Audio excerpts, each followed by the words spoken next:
muxuu garoonka stadium muqdisho ku mutaystay in FIFA ay aqoonsato.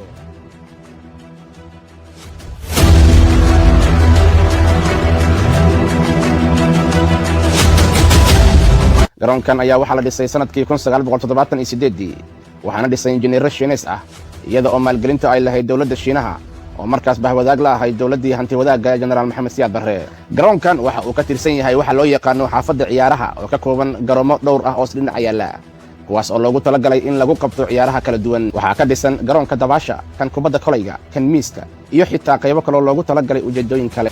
xiriirka kubadda cagta adduunka ee FIFA ayaa garoonka kubadda cagta ee Muqdisho Stadium ee dhawaan la dayactiray u aqoonsaday garoon caalami ah kadib markii sida uu xiriirkaasi sheegay lagu qancay tayada cawska yaala garoonkaasi. FIFA ayaa sheegtay in tayada cawska yaala garoonka Muqdisho Stadium uu gaarsiisan yahay heerka caalamiga ah ee garoomada kubadda cagta ee adduunka, taas oo ka dhigan in garoonkaasi lagu qaban karo ciyaaro caalami ah. gudoomiyaha xiriirka kubadda cagta Soomaaliya Mudane Cabdiqani Saciid Carab ayaa BBC-da u sheegay in FIFA ay guddoonsiisay garoonka Muqdisho aad muujinaysa in uu waafaqsan yahay nidaamka kubadda cagta ee caalamiga ah.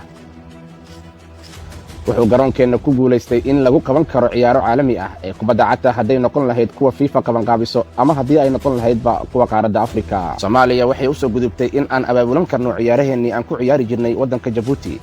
inaan dalkeennii ku ciyaari karno waana wax caadi ah oo waddamada markii ay garoomada dhigtaan cawska macmalka ah ay FIFA u ansixiso inuu leeyahay tayadii loogu talagalay, ayuu yidhi Mudane Cabdiqani Saciid Carab. garoonka Stadium Muqdisho hadda waxa uu leeyahay qalab lagu dayactiro laguna ilaaliyo nadaafadiisa loogana hortago in garoonka wax dhibaato ah aysan gaarin. garoonka wuxuu kaloo leeyahay qalab qaboojiye ah oo ay biyo ku jiraan oo xilliyada kuleelada loogu talagalay in lagu waraabiyo garoonka. marka qalabkiisa waa uu dhammaystiran yahay waxaana loo tababaray shaqaale oo xirfadaasi la baray.